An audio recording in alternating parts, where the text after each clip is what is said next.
20 साल बाद पहली बार जब पिता ने अपने बेटे के कमरे में कदम रखा तो सामने का नजारा देखकर उन्हें गहरा पश्चाताप हुआ। इतनी बड़ी दौलत का मलिक होने के बावजूद उनका अपना बेटा एक अंधेरी और नामी भरी तहखाने की कोठारी में रह रहा था। दरअसल ये लड़का तो खानदान का असली वारिस था, लेकिन बचपन में गुम हो जाने के कारण उसकी मानसिक हालत बिगड़ गई थी। खानदान की इज्जत बचाने के लिए माँ बाप ने एक दूसरे लड़के को गौड़ ले लिया और यूज हाई नया वारिस बना दिया। उसकी हर चीज, उसकी जायदाद, उसकी बचपन की दुल्हन, सब कुछ अब दूसरे लड़के की थी।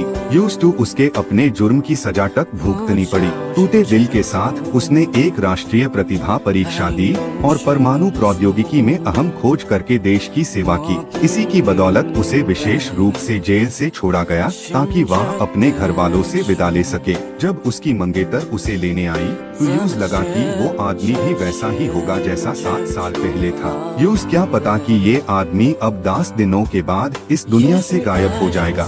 घर पहुंचने पर यूज वही तहखाने का कमरा दिया गया और उसे एक छाया की तरह अपने ही घर वालों को खुशियां मैनेज देखना पड़ा।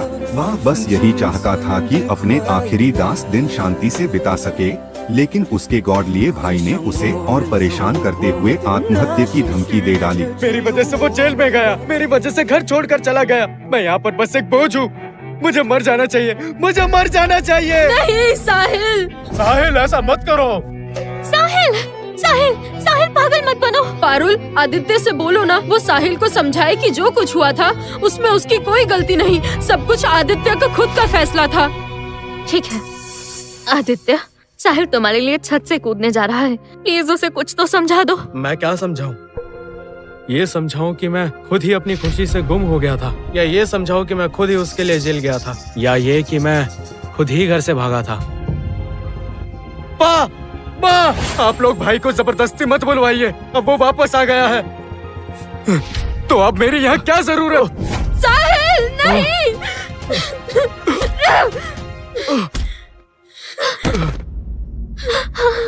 आदित्य, तुम इंसान भी हो या नहीं? तुम्हें पता है तुम्हारे भाई को बाइपोलर ट्रिगर हो रहा है और तुम यहाँ रूठ कर बैठे हो। क्या तुम चाहते हो वो मर जाए, तब तुम्हें खुशी होगी? आदित्य, तुम गुप्ता परिवार के इकलौते वारिस हो, तुम इतने छोटे दिल के नहीं हो सकते। इस वक्त सबसे ज्यादा तुम्हारे भाई की जान जरूरी है। आदित्य, इस बात को समझो, तुम्हें साहिल को बचाना होगा। बिल्कुल 7 साल पहले की तरह। पुलिस आएगी तो कन्फेस कर देना। प्लीज आदित्य को मनाओ कि वो साहिल का ब्लेम ले ले। आदित्य, हिट एंड रन में तो सिर्फ 7 साल की सजा होती है। मैं रिपोर्ट कर रही हूँ कि कातिल आदित्य गुप्ता है। तुम्हें बेसमेंट से किसने निकाला? पापा, माँ, पारुल, प्लीज मेरे भाई को मत दबाइए। माँ, अगली जिंदगी में मैं आपका अच्छा बेटा बनूंगा। पारुल, अगली जिंदगी में मैं तुमसे ही शादी करूंगा।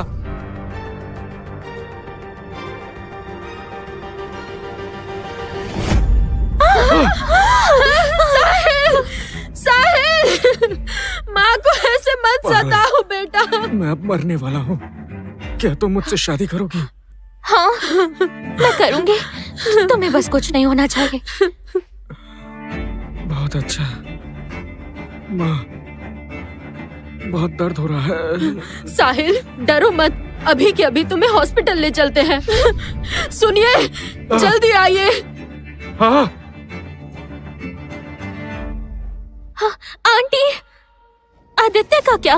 आदित्य तो पारुल, तुम्हारे अंकल और मैं गाड़ी नहीं चला सकते। हम पहले साहिल को ले जाएंगे। आदित्य तो सिर्फ नीचे दबा है, पर साहिल तो छत से गिरा है।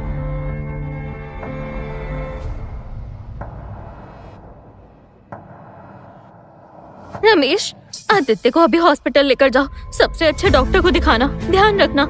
जी जी बिल्कुल miss Parul.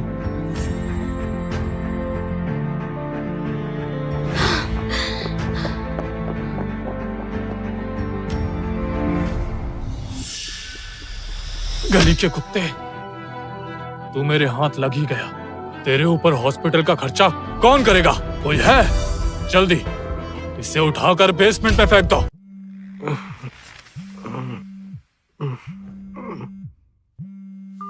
Hello doctor Aditya, मैं सारा पाकर हूँ, नेशनल एकेडमी ऑफ साइंसेज में आपकी असिस्टेंट। आपका ऑन बोर्डिंग प्रोसेस पहले से अप्रूव हो चुका है और मैं 3 दिन बाद आपकी सिटी में पहुंचूंगी। जो कंट्रोल न्यूक्लियर फ्यूजन प्रोजेक्ट आप कर रहे हैं वो टॉप सीक्रेट है, इसलिए आपको सबसे कांटेक्ट तोड़कर इस दुनिया से गायब होना होगा। इन सारी कंडीशंस के लिए क्या आपके घर वाले मान जाएंगे? वो मान जाएंगे।